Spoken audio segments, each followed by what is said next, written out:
Have you ever wondered if the most important legacy we leave behind isn't what we say, but what we choose not to say?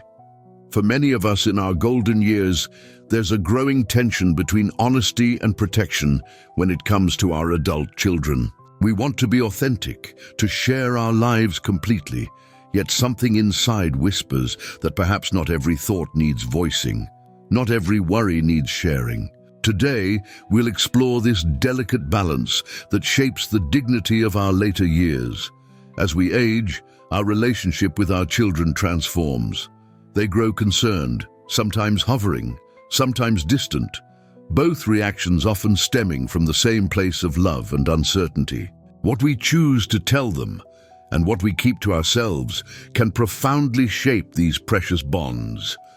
By the end of our time together, you'll understand specific types of personal burdens that, when shared inappropriately, can create unnecessary weight for our loved ones.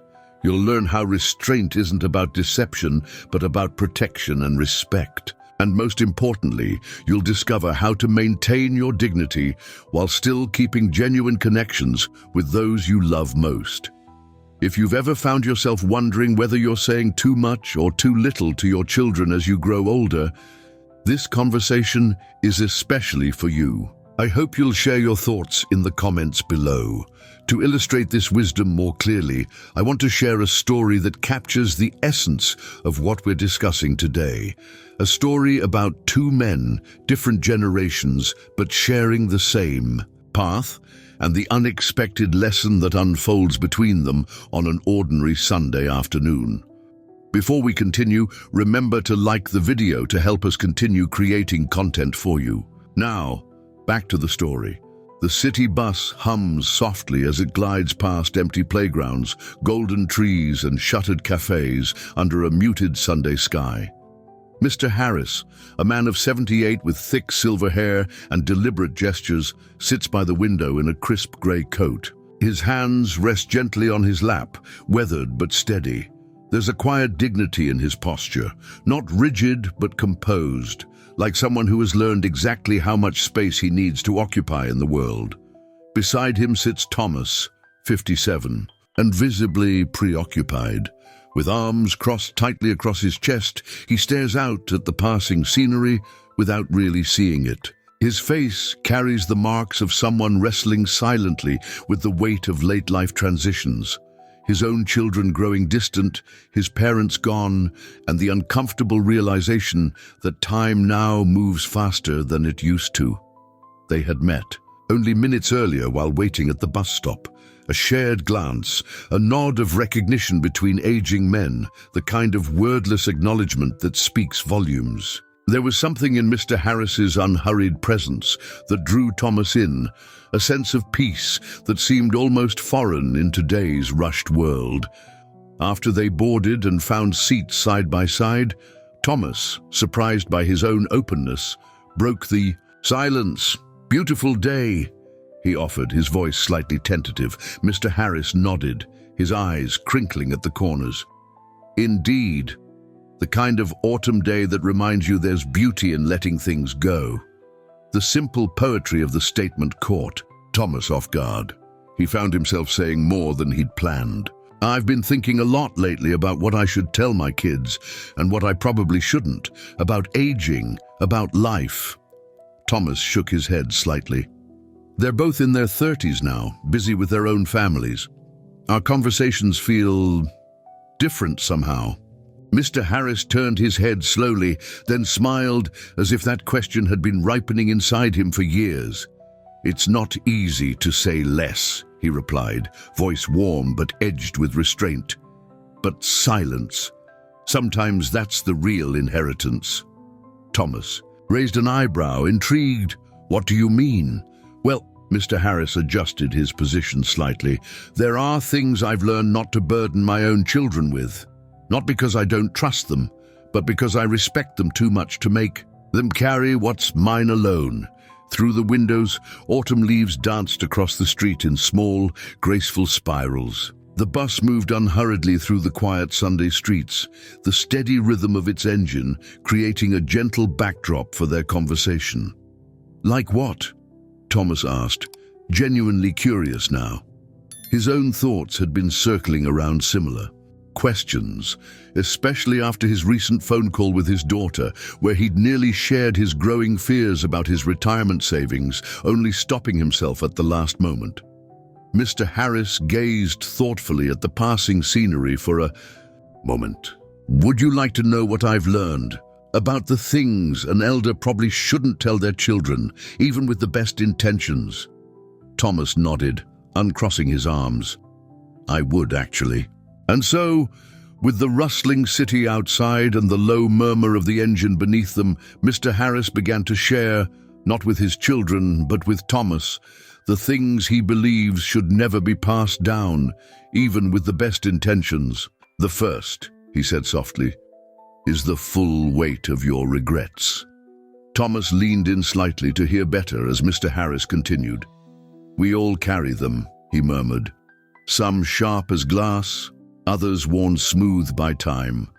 The career paths not taken, the words we can't unsay, the relationships we didn't nurture enough. Mr. Harris gestured vaguely with one hand, but sharing them in full doesn't lift them off your shoulders. It just lays them on someone else's. Your children might take them as their failures, or feel they must correct what cannot be undone. Thomas nodded slowly.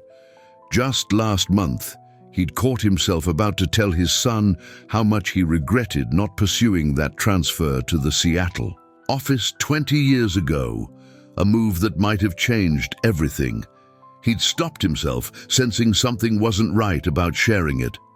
The second, Mr. Harris continued, his voice measured and thoughtful, is how much you've sacrificed for them. Thomas shifted in his seat, suddenly uncomfortable.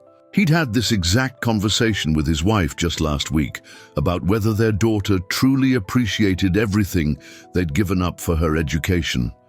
Mr. Harris seemed to read his discomfort. They'll figure it out someday. But if you say it even softly, you risk turning love into obligation. What you gave up, that was your choice. Let it stay clean.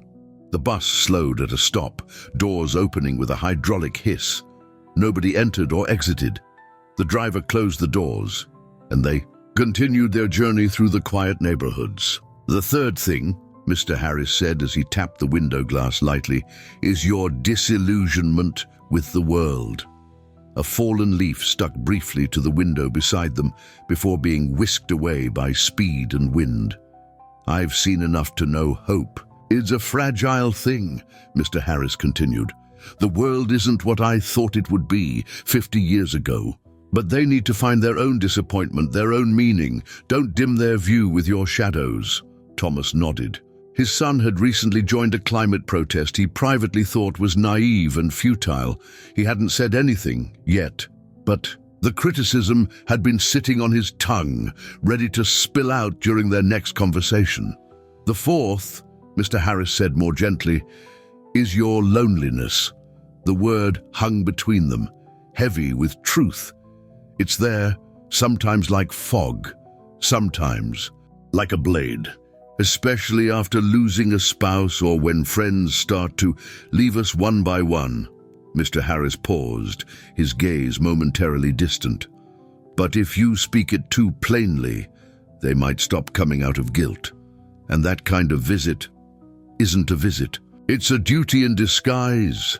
Thomas felt a tightness in his chest, remembering how his mother's frequent comments about her empty house had made every visit feel like an obligation rather than a choice. He loved her deeply, but those visits had carried a weight he couldn't quite name. The bus slowed again. A couple stepped off with grocery bags, their conversation fading as the doors closed behind them. The silence between the two men filled again with thought. Thomas found himself wanting to hear more. There was something liberating in these gentle prohibitions, as if each one removed a burden he didn't know he was carrying. What else? He asked. Mr. Harris looked at him thoughtfully before continuing. The fifth thing is your financial worries. Outside, the shadows had lengthened across the streets, afternoon light warming the brick buildings with a golden glow. We want to stay independent, right? But telling them about every bill, every hesitation before a purchase, It makes them want to fix things, and they might give up things they shouldn't just to ease our fear. Let them help if they offer, but don't drag them into every uncertainty. Thomas looked down at his shoes. He had just wired money to his mother that morning, even though she hadn't asked. Her casual comment about rising heating costs had been enough to prompt his action, an action that, he now realized, had been as much about easing his own anxiety as helping her. Mr. Harris seemed to sense Thomas's receptiveness, his need for this particular wisdom at this particular moment in his life. He continued with gentle confidence, each word measured and thoughtful. "The sixth thing," Mr. Harris said, turning slightly toward him, "is your opinion about their partners." A small smile played at the corners of his mouth now. "Trust me, unless they truly, sincerely ask, and you know they'll take it without resentment, stay quiet. Your silence may save more than your honesty will fix." Thomas grimaced, remembering the strain that had developed between him and his daughter after he'd made one too many observations about her husband's career choices. The relationship had eventually healed, but something had been lost. A simplicity, a trust that he wasn't sure would ever fully return. The bus turned a corner, sunlight briefly flashing across their faces. Mr. Harris's expression remained serene, his eyes holding decades of lived experience that somehow hadn't hardened into bitterness. "The seventh thing," he continued with a slight sigh, "is the details of your physical weakness." Thomas found himself leaning in again, drawn by the quiet authority in the older man's voice. "I mean, tell them when it matters. If you're sick, if you need real help, but don't list every ache. They'll start seeing you as your symptoms. And soon, they'll stop talking about real things and start talking to you like a patient." Thomas gave a dry chuckle. "I already do that with my uncle," he said. "He tells me about his knees for 30 minutes every time I visit. Honestly, I've started dreading our conversations." Mr. Harris nodded knowingly. "Exactly, and I'm guessing you don't share much about your own life during those 30 minutes? "No," Thomas admitted. "There never seems to be time. Or maybe I just assume he wouldn't be interested compared to his health concerns." "And there it is," Mr. Harris said gently. "The relationship narrows until it's about little more than physical maintenance. The person gets lost behind the symptoms." The bus continued its meandering route through the city. Outside, people walked dogs, pushed strollers, carried shopping bags, Sunday rituals playing out beneath the autumn sky. Inside, two men of different generations sat side by side, connected by a conversation that felt increasingly important to both. Finally, the eighth thing. Mr. Harris's voice dropped to almost a whisper, compelling Thomas to lean in even closer. The bus hummed beneath them as they rounded another corner, afternoon light stretching long fingers through the windows. "Your fear of being forgotten," said Mr. Harris. Thomas felt something catch in his throat, a recognition so immediate it surprised him. "Because we all fear it," Mr. Harris continued, his eyes momentarily distant. "It's perhaps the most human fear of all. But if you say it out loud to your children, it sounds like a plea, like you're asking for proof that you still matter. And that's a cruel thing to ask of someone who already loves you. Instead, build moments they'll never forget. That's how you stay." The bus continued its route. The city passed by quietly, afternoon turning gold. Thomas sat straighter, like he'd just been handed a map he didn't know he needed. "And do you tell them anything then?" he finally asked. Mr. Harris smiled faintly. "You tell them you're proud, that they've done well, that you're happy just to see them. Everything else, you keep where it belongs. Some truths don't need to be spoken to be understood." Thomas nodded slowly, processing everything he'd heard. It wasn't advice about what to say, but what to withhold, a perspective he hadn't considered before. "But how do you know?" Thomas asked. "How do you know which things to keep to yourself and which to share?" Mr. Harris turned fully toward him now, his eyes clear and direct. "That's what I'd like to explain if you're interested. the deeper reasons behind each of these choices. Thomas nodded, grateful for this unexpected mentor who had appeared in his life precisely when needed. "Let's start with regrets," Mr. Harris said, his voice taking on a more instructional tone. "Let me explain why sharing the full weight of your regrets with your children can do more harm than good." The bus slowed for another stop, and a young mother with a sleeping toddler boarded. As they waited for her to settle, Mr. Harris collected his thoughts. "When we talk about not sharing our deepest regrets with our children, it's not about being dishonest," he continued once the bus was moving again. "It's about understanding the burden our words can place on them." Mr. Harris gestured with his hands as he explained, "Think about it this way. Our regrets are often tied to choices that affected our children's lives, careers we didn't pursue, moves we didn't make, opportunities we passed up.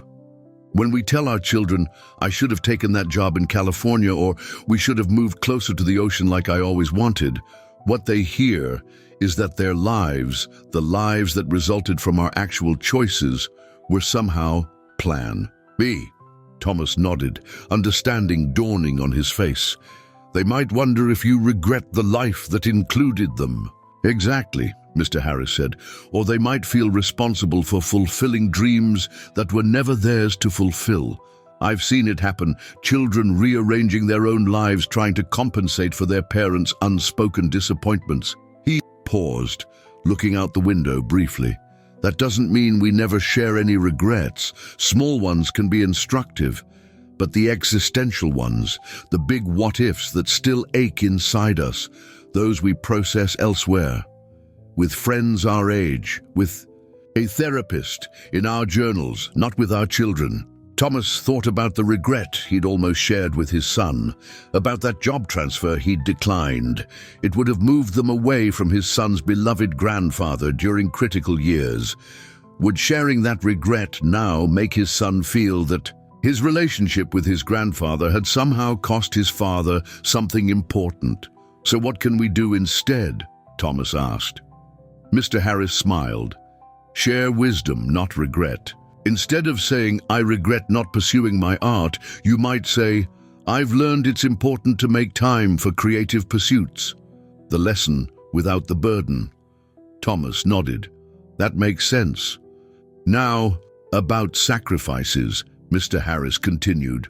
"This one is particularly challenging because, as parents, we often do make significant sacrifices for our children.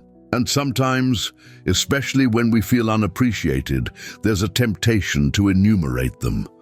The bus turned onto a boulevard lined with shedding maple trees, their golden leaves catching the late afternoon light. "But here's the problem," Mr. Harris said. "When we tell our adult children all we sacrificed for them, we're essentially handing them an invisible bill they can never fully pay. And deep down, most of us don't actually want repayment. We want appreciation. But forcing appreciation rarely works." Thomas shifted uncomfortably. "I've caught myself doing this. Just last month, I reminded my daughter about how we took second jobs to put her through college without debt."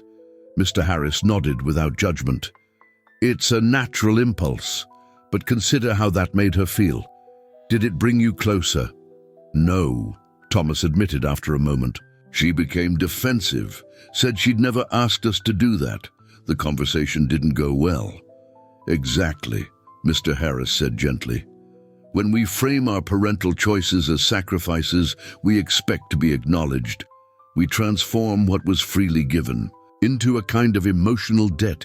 Love becomes transactional." A silence fell between them as the bus made another stop. No one got on or off. "So what's the alternative?" Thomas finally asked. "Remember why you made those choices in the first place," Mr. Harris replied. "You didn't work those extra hours for gratitude. You did it because you loved your daughter and wanted certain opportunities for her. The sacrifice itself was an expression of love. Let that be enough."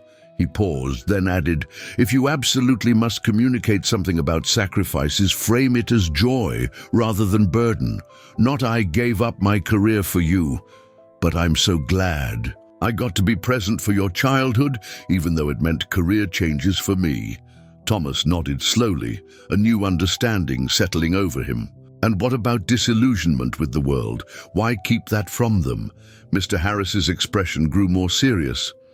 "This is perhaps one of the most important things to be mindful about. We've lived long enough to see our youthful idealism tempered by reality. We've watched institutions fail, promises broken, heroes fall. It can leave us cynical if we're not careful." He gestured toward the city outside the window. "But our disillusionment is shaped by our specific journey through time. Our children are writing their own story in a different world, even if it shares the same geography." Thomas thought about his son's environmental activism again. "So when my son gets excited about changing the world, let him be excited." Mr. Harris finished for him. "Even if you've seen similar movements rise and fall, your timeline isn't his timeline. Do you want more advice like this? Hit subscribe and let's optimize your best years together." Continuing, the older man's eyes grew distant for a moment. "I remember in my 30s thinking I could reform the education system from within. I was so passionate, so certain. By my 50s, I'd seen enough bureaucracy and politics to feel jaded about the possibility of real change." He turned back to Thomas. "But do you know what? My grandson is now a teacher with that same fire in his eyes, and some of the changes he's implementing in his classroom, they're innovations I couldn't have imagined 40 years ago. If I had poured my disillusionment into him when he was considering his career, I might have extinguished that flame before it could catch." Thomas absorbed this, thinking about conversations he'd nearly had with his own son. "I struggle with this one," he admitted. "Sometimes I want to protect them from disappointment by lowering their expectations." "That's the paradox," Mr. Harris said with a warm smile. "We think we're protecting them, but we might actually be limiting them. Their world isn't exactly our world. Let them discover its boundaries and possibilities for themselves." He added after a moment's thought, "If they specifically ask for your perspective on something, you can certainly share your experience, but frame it as your journey, not universal truth. 'In my experience' goes a long way." The bus turned onto a quieter street, the engine's hum decreasing slightly as they moved away from the main thoroughfare. "Now, about loneliness," Mr. Harris said, his voice softening. "This might be the most difficult one of all, especially as we age and our social circles naturally contract." Thomas noticed a subtle change in Mr. Harris's demeanor, a slight stiffening of the shoulders, a momentary guardedness in the eyes. This clearly touched on something personal. "Loneliness is real," Mr. Harris continued. "After my wife passed 5 years ago, there were days when the silence in our home was so complete I could hear the clock ticking from 3 rooms away." He paused. "But I learned to be very careful about how I communicated this to my children." "Why?" Thomas asked gently. "Because our adult children are caught in a painful double bind when it comes to our loneliness," Mr. Harris explained. "If we tell them how alone we feel, we essentially place them in an impossible position. Either they must somehow fix our loneliness, usually by sacrificing their own time and needs, or they must carry the guilt of knowing they're not doing enough." He looked directly at Thomas. "Neither option brings authentic connection, either. They visit out of obligation, which both of you can sense, or they stay away and feel guilty, creating emotional distance." Thomas thought about his mother again, her frequent comments about how quiet her house was, how few visitors she had.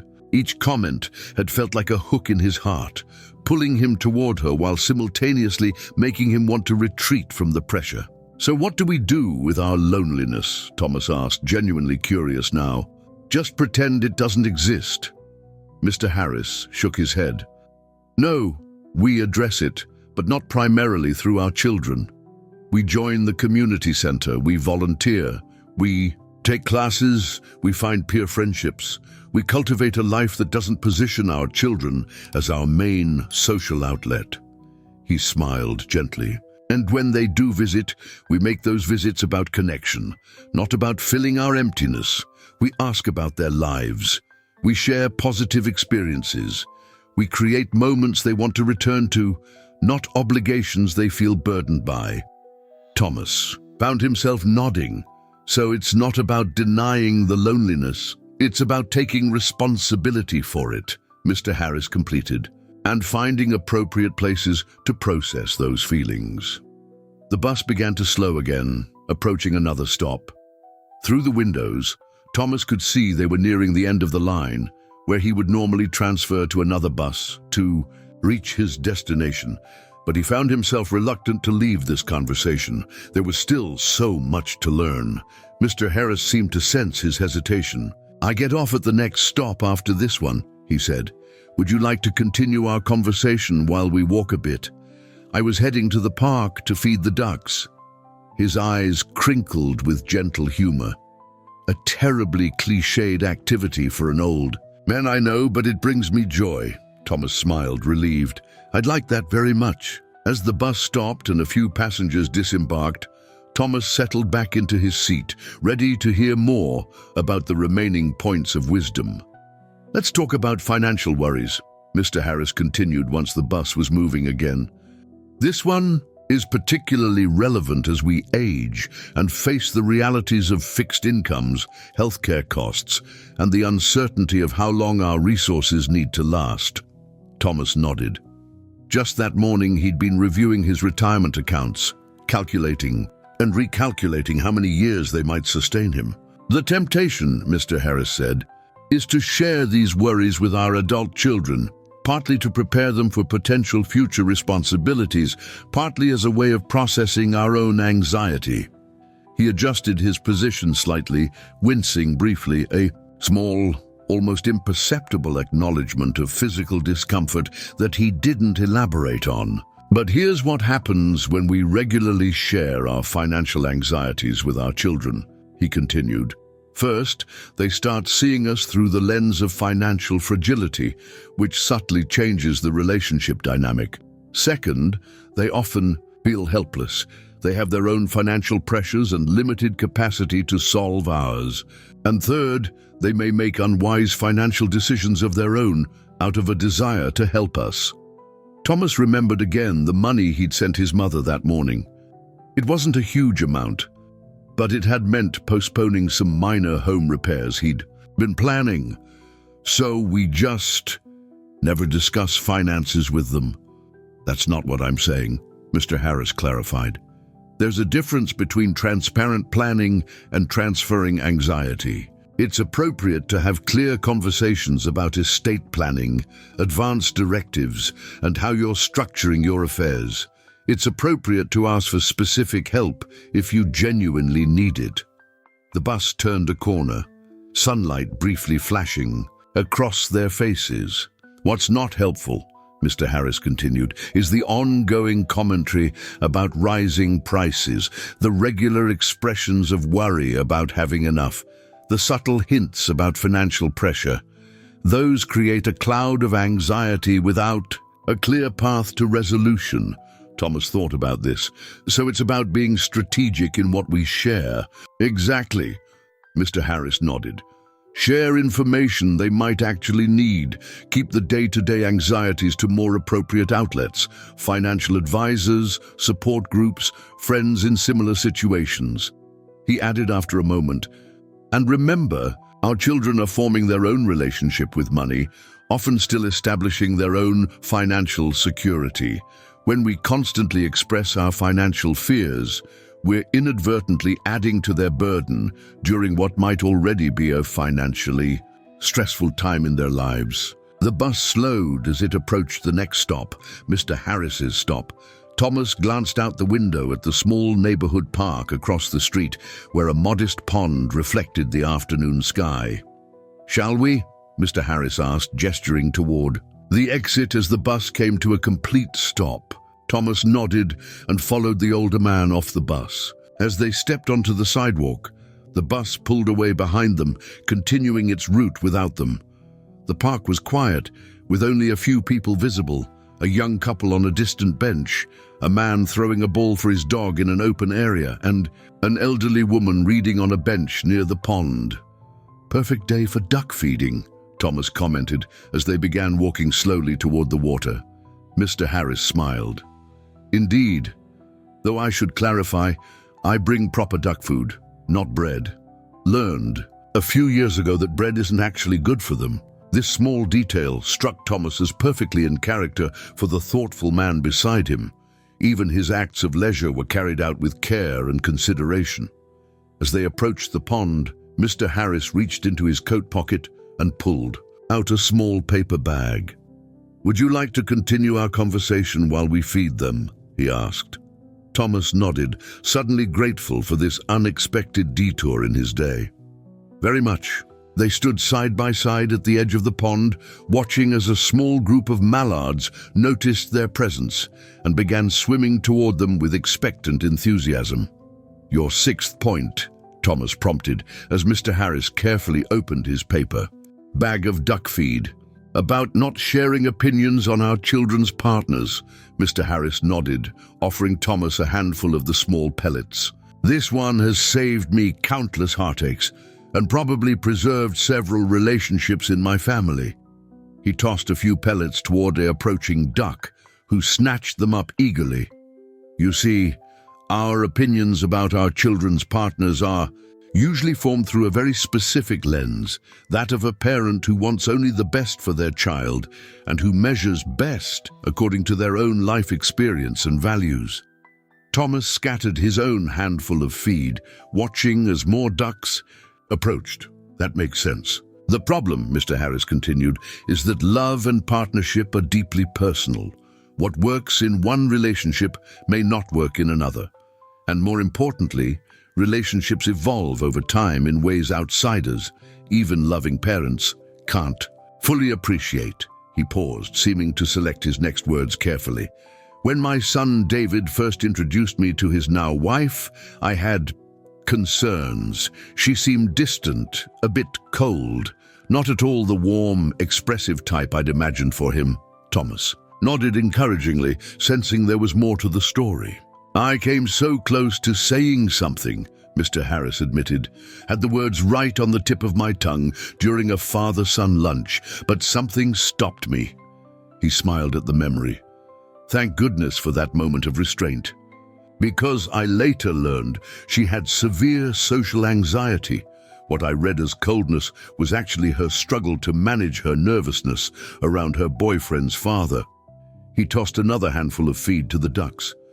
15 years later, she's one of the most thoughtful, caring people I know, and she's been an incredible partner to my son through some very challenging times. If I had shared my initial impression, I might have created a rift that would have taken years to heal." Thomas thought about his own daughter's husband, his concerns about the man's career ambitions, his occasional impatience with their children. But what if there are legitimate concerns? Real red flags? Mr. Harris nodded, acknowledging the validity of the question. "That's where this gets nuanced. If there's actual abuse or clearly harmful behavior, that's different, though even then, how we approach the conversation matters tremendously." He turned slightly to face Thomas more directly. "But most of the time, our concerns fall into more subjective territory, personalities that clash with ours, priorities that differ from what we would choose, or life approaches that make us uncomfortable." A gentle breeze rippled across the pond's surface, creating small waves that caught the late afternoon light. "In those cases," Mr. Harris continued, "we need to ask ourselves, is this truly harmful or just different from my preferences? And is my child generally happy and well treated in this relationship, even if it doesn't look exactly like what I would choose?" Thomas considered this. "So it's about distinguishing between danger and mere difference." "Exactly," Mr. Harris nodded approvingly, "and remembering that our adult children have their own wisdom and their own journey. They may see qualities in their partners that we miss entirely. He added after a thoughtful moment, "The other consideration is one of consequences. Even if we're right about our concerns, voicing them often forces our children into painful loyalty binds, having to choose between defending their partner or acknowledging their parents' perspective." Thomas winced, remembering the strained phone calls after he'd made comments about his daughter's husband. They typically choose their partner. "As they probably should," Mr. Harris said gently. "That's their primary relationship now, but it creates unnecessary strain all around." He scattered the last of his feed across the water. "So, unless specifically asked, and I mean genuinely asked, not just opening a door for your prepared criticism, keep those opinions private. Share them with a friend your own age if you need to process them. But give your children's relationships room to evolve without the weight of your judgment." Thomas nodded slowly, absorbing the wisdom. "That's going to be a hard one to practice." "Most worthwhile things are," Mr. Harris replied with a small smile. "Shall we sit?" He gestured toward an empty bench facing the pond. As they settled onto the bench, the wood warm from the afternoon sun, Mr. Harris turned to the 7th point on his list. "Now, about our physical ailments and challenges," he began. "This one might seem counterintuitive at first. Surely our children should know about our health issues, right?" Thomas nodded. "That's how I've always thought about it. I want them informed." "Information is appropriate," Mr. Harris agreed. "But there's a critical difference between keeping them appropriately informed and making our physical challenges the centerpiece of every interaction." He shifted slightly on the bench, straightening his posture. "As we age, our bodies naturally change. Joints stiffen, energy fluctuates, chronic conditions develop or worsen. It's part of the journey. A pair of ducks waddled up onto the grass, nearby, perhaps hoping for more food. The challenge," Mr. Harris continued, "is that these physical changes can start to dominate our attention, and by extension, our conversations. Before we know it, every call with our children begins with their dutiful inquiry about our health, followed by our detailed inventory of complaints." Thomas chuckled with recognition. "My uncle does exactly this. I know more about his arthritis than I know about his grandchildren." "And how would you describe your relationship with him?" Mr. Harris asked gently. Thomas considered this. "Dutiful," he admitted after a moment. "I call regularly, but our conversations have become, well, predictable and largely focused on his health problems." "That's precisely the risk," Mr. Harris nodded. "When we allow our physical challenges to become our primary identity, at least in our children's eyes, we inadvertently reduce the relationship to a medical monitoring system. Our children become caretakers rather than family members who share multidimensional relationships with us. What do you think about all this? Let me know in the comments below." Continuing, he gazed out at the pond, where the ducks had resumed their peaceful floating. This doesn't mean hiding serious health issues or pretending everything's fine when it isn't, but it does mean being intentional about how much space we allow our ailments to occupy in our relationships. Thomas nodded thoughtfully. "So what's the balance? How do we keep them appropriately informed without burdening them?" "Share what they need to know for practical reasons," Mr. Harris replied. "Major diagnoses, significant changes, information that might affect family planning or your ability to participate in activities, but do it factually, without unnecessary elaboration."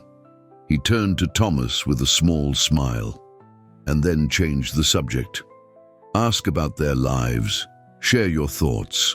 About a book you're reading or a project you're working on. Be more than your symptoms." Thomas thought about this approach, how different it felt from his uncle's constant health updates, or even his own tendency to detail every doctor's appointment to his children. "It's about maintaining our dignity," Mr. Harris added softly, "and preserving the fullness of our relationships. When we become nothing but our ailments in our children's eyes, something precious is lost for them and for us. Thomas nodded, feeling a new resolve forming within him. I can see that. And finally, Mr. Harris said, his voice dropping to a more intimate tone, we come to perhaps the most poignant item on my list, our fear of being forgotten. The late afternoon light had softened now, casting long shadows across the park. A gentle quietness hung in the air, broken only by occasional bird calls and distant conversation. This fear, Mr. Harris continued, may be the most fundamental one we face as we age. The worry that our stories, our wisdom, our very existence might fade away once we're gone. Thomas felt a familiar tightness in his chest, recognition of a fear he'd never fully articulated, even to himself. It's completely natural, Mr. Harris assured him. We all want to know our lives mattered, that we'll be remembered, that something of us will continue. But expressing this fear directly to our children creates a particular kind of burden. He gestured vaguely with one hand. When we say to our children, I worry you'll forget me when I'm gone, or I wonder if anyone will remember my stories, we're essentially tasking them with the responsibility for our immortality. We're asking them to carry the weight of our, remembrance, to promise us a kind of eternal life through their memory. Thomas considered this. I never thought of it that way. It creates an impossible obligation, Mr. Harris explained, because memory naturally fades, details blur, the everyday rhythm of life takes over. When we demand remembrance, we set our children up for inevitable guilt, because no matter how much they remember, it will never feel like enough to honor what they've lost. A jogger passed by on the path in front of them, the steady rhythm of footsteps fading as he continued around the pond. So, what's the alternative? Thomas asked. Just accept being forgotten? Mr. Harris smiled gently. Not at all. The alternative is to create memories worth keeping, without the pressure of asking for them to be kept. He turned slightly on the bench to face Thomas more directly. Instead of saying, don't forget me, we live memorably. We tell our stories not with the desperate energy of someone afraid of disappearing, but with the generous spirit of someone sharing a gift. Thomas nodded slowly, beginning to understand. We record our histories if that matters to us, Mr. Harris continued. We write letters to be opened later. We create photo albums with detailed notes. We teach family recipes. We pass down meaningful objects with their stories attached. But we do all this with joy, not with the heavy expectation of eternal remembrance. He smiled, a warm, genuine expression that reached his eyes. And most importantly, we focus on creating new memories in the present moment, connections so authentic and meaningful that they naturally become part of who our children are, not just something they have to try to remember. Thomas sat quietly, for a moment, absorbing everything he'd heard. The sun had begun its final descent toward the horizon, casting a golden glow across the park. These principles, he finally said, they're all connected, aren't they? They're all about letting go, Mr. Harris completed for him. About recognizing the difference between sharing and burdening, between honesty and unburdening yourself at someone else's expense. Thomas nodded. It seems like a delicate balance. It is, Mr. Harris. Acknowledged. And I don't always get it right myself, but I've found that asking one simple question helps guide these decisions. What's that? Thomas asked. I ask myself, am I sharing this to genuinely connect, or am I sharing it to relieve my own discomfort by transferring it to someone else? Thomas let that sink in. That's profound. It's simply practical, Mr. Harris said with a modest shrug. Connection strengthens relationships, burden transfers, weaken them over time. The sun dipped lower, its rays now striking the surface. of the pond at a sharp angle, turning the water into a mirror of gold and crimson. "So what do we talk about then?" Thomas asked after a moment. "If we're limiting all these topics, what's left?" Mr. Harris chuckled softly. "Everything else," he said. "Their lives, their dreams, their challenges if they want to share them. Books, ideas, memories of good times, plans for the future, the world around us, the things that bring us joy." He gestured toward the pond where the ducks continued their peaceful floating. "We talk about moments like this one, unexpected connections that remind us we're still growing, still learning, still alive to new experiences." Thomas smiled, feeling a weight lifting from his shoulders, the weight of all the things he'd felt obligated to share, all the burdens he'd thought it his duty to pass on. "And," Mr. Harris added, "we listen more than we speak. As we age, that might be our greatest gift to our children, not our opinions or our worries, but our attentive presence, our willingness to hear them without immediately trying to fix or direct." A comfortable silence fell between them as they watched the sun's continued descent. The park had grown quieter, most visitors having departed as evening approached. "No," Thomas said eventually.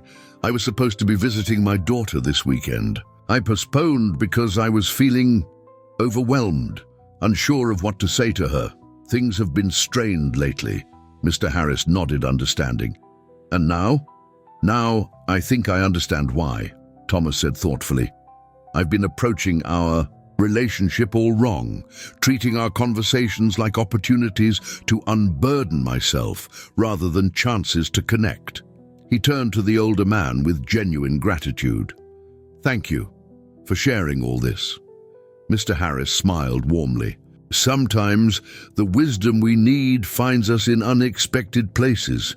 He gestured around at the park, like a chance conversation on a city bus that leads to feeding ducks together. Thomas laughed softly. "I almost skipped that bus today. Thought about waiting for the next one because it looked crowded. And yet here we are," Mr. Harris said with a small gesture that encompassed the bench, the pond, the moment they were sharing. The sun had nearly disappeared now, leaving behind a sky painted in deepening shades of purple and blue. A few early stars had begun to appear, faint pinpricks of light against the darkening canvas. "It's getting late," Mr. Harris observed, glancing at his watch. "I should probably head home soon." Thomas nodded, though he felt reluctant to end this unexpected encounter that had given him so much to think about. "Me too. My wife will be wondering where I am." They sat in companionable silence for another moment, neither quite ready to break the spell of their conversation. "You know," Thomas said finally, "I've been talking to my son about wisdom, trying to share everything I think he needs to know, but I've been approaching it all wrong, trying to download my entire life experience instead of just being present with him." Mr. Harris nodded. "We often mistake information for wisdom. But true wisdom isn't just knowing things, it's knowing which things matter and when and why," Thomas smiled, "like knowing what not to say." "Precisely," Mr. Harris agreed with a warm smile. "Sometimes the most valuable gift we can offer is our restraint." He stood slowly, straightening with care, and Thomas rose to join him. The park had grown quiet around them, most visitors gone now as evening settled in. "Would you like me to walk you home?" Thomas offered. "Or at least to the bus stop?" Mr. Harris shook his head gently. "Thank you, but I live just on the other side of the park. A short walk, one I enjoy taking as the day ends." They began walking slowly along the path that led toward the park's exit, their pace unhurried, savoring these final moments of connection. "One last question," Thomas said as they approached the gate. "Of all these things we shouldn't tell our children, which is the hardest for you personally? Which one do you struggle with most?" Mr. Harris considered this thoughtfully. "For me," he said after a moment, "it's the loneliness, especially since my wife passed. There are evenings when the silence in my home feels almost tangible." Those are the times I'm most tempted to call my children just to hear another voice." Thomas nodded, understanding. "But," Mr. Harris continued with quiet dignity, "I've learned that those are precisely the moments when I need to reach out elsewhere, to friends my age, to community groups, to purposeful activities. Because when I connect with my children, from that place of desperate need, it changes the nature of our relationship in ways that serve neither of us." They had reached the park gate now. Beyond it, streetlights had begun to flicker on, illuminating the quiet neighborhood streets. "And you?" Mr. Harris asked. "Which do you find most challenging?" Thomas didn't hesitate. "The regrets," he said. "I find myself wanting to explain certain choices I made, as if somehow, by understanding my regrets, my children might avoid similar ones." Mr. Harris nodded. "A natural instinct. We want to spare them our pain." "But after our conversation today," Thomas continued, "I see that my regrets are mine to carry. My children need the freedom to make their own choices, and yes, their own mistakes." "Exactly," Mr. Harris said softly. "Our wisdom can guide them, but our regrets would only burden them." They paused at the gate, both sensing that their time together was drawing to a close. "How do I thank you for this?" Thomas asked simply. "You've given me so much to think about, perspectives I've never considered before." Mr. Harris smiled, his eyes crinkling at the corners. "Live it," he said. "That's how you thank me. Take what resonated and let it shape your relationships. That's all the gratitude I need." Thomas nodded, feeling a surprising emotion welling up inside him, a mixture of gratitude and something like reverence for this chance encounter that felt almost destined. "I will," he promised. Mr. Harris extended his hand, and Thomas took it, a firm, warm handshake between men who had begun as strangers on a bus and ended as something more meaningful. "Goodbye, Thomas," Mr. Harris said. "It was a pleasure sharing this afternoon with you." "The pleasure was mine," Thomas replied sincerely. "Thank you again." With a final nod, Mr. Harris turned and began walking along the tree-lined path that apparently led toward his home. Thomas watched him go, this elder who had appeared in his life at precisely the right moment, offering wisdom he hadn't known he needed. As Mr. Harris's figure receded into the gathering dusk, Thomas turned toward the bus stop, his mind full of all he had learned, not just about what to avoid saying to his children, but about the deeper meaning of restraint, dignity, and true connection across the generations. As Thomas walked away from the park, he felt something shift within him, a new clarity about his role as both son and father. The conversation with Mr. Harris had sparked a profound realization that dignity in aging isn't just about how we're treated by others, but about how we choose to carry ourselves. By the time Thomas reached home that evening, the golden glow of sunset had faded to deep blue twilight. His wife looked up from her book as he entered, immediately noticing something different in his expression. "You look lighter somehow," she observed. "Did something happen today?" Thomas smiled as he settled beside her. "I met someone on the bus, an older gentleman who shared some wisdom I didn't know I needed."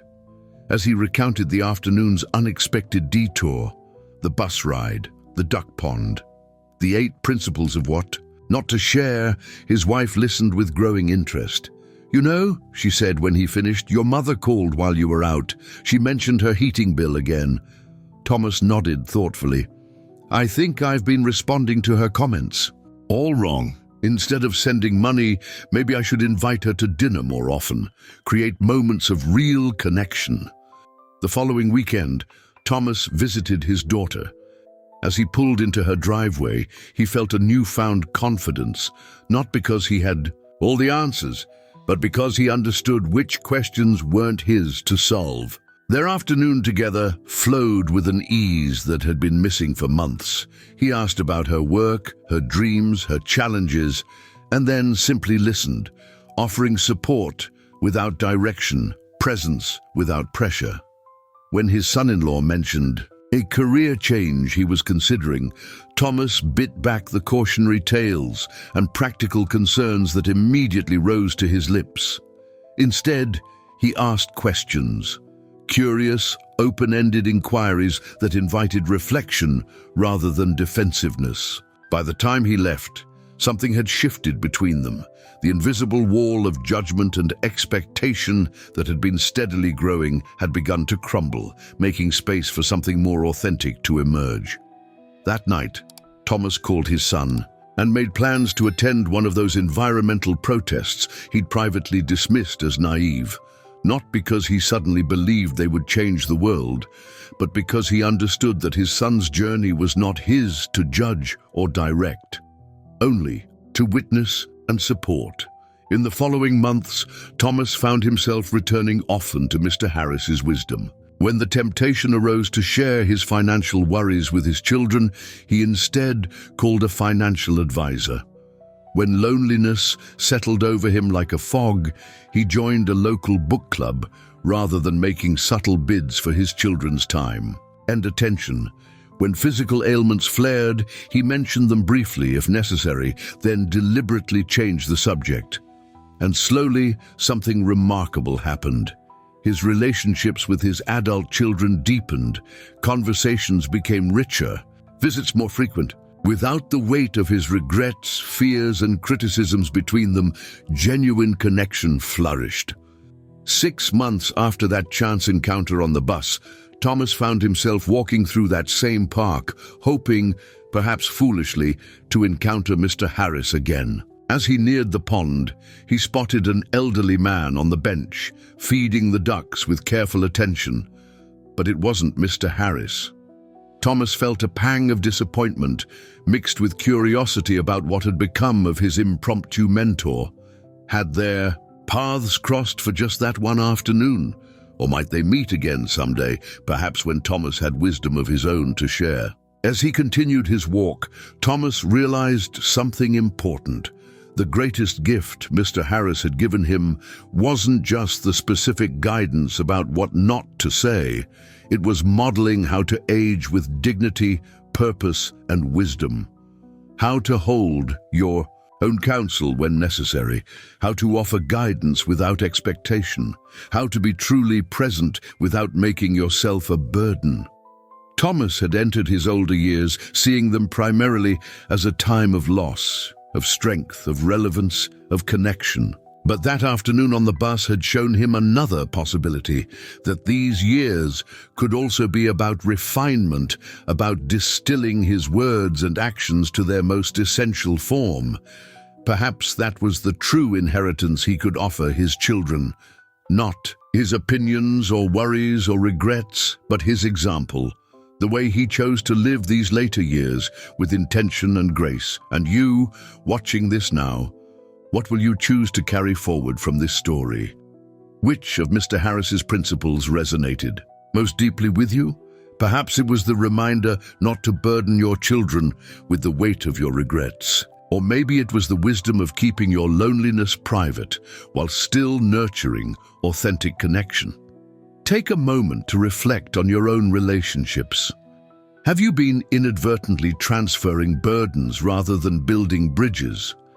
Have your conversations with adult children fallen into patterns of complaint, worry, or subtle criticism?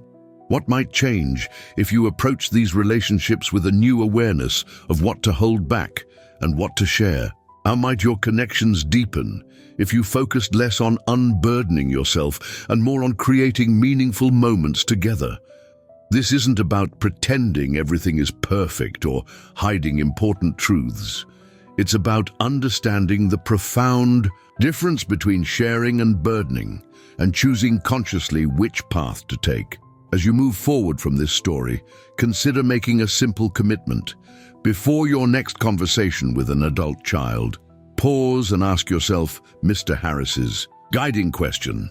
Am I sharing this to genuinely connect, or am I sharing it to relieve my own discomfort by transferring it to someone else? That single question, asked honestly, might transform not just your relationships, but your experience of aging itself. Remember that restraint isn't about diminishing yourself or becoming less authentic. It's about recognizing the difference between unburdening yourself and truly connecting, between speaking every thought and choosing words that build bridges rather than walls. In the end, perhaps the most powerful legacy we leave isn't what we say, but what we mindfully choose not to say. The burdens we carry with dignity so others can walk more freely. The wisdom we offer not as a weight, but as a gift, to be accepted if useful, set aside if not. What will you choose to say and not say today? How will you practice this balance of honesty and restraint? And what new connections might emerge when you do? The choice is yours. And it begins with the very next conversation you have, not with grand declarations or dramatic changes, but with small moments of mindful presence and thoughtful restraint. This is how we age with grace, not by demanding attention or respect, but by offering the kind of wisdom that comes wrapped in kindness. The kind that recognizes when silence speaks louder than words. If you found something meaningful in all this, a like would let us know it resonated with you. Also, leave a comment below with your experience on this matter. Your story could help someone else going through the same situation. Thanks for watching. Subscribe so that you can find more content like this.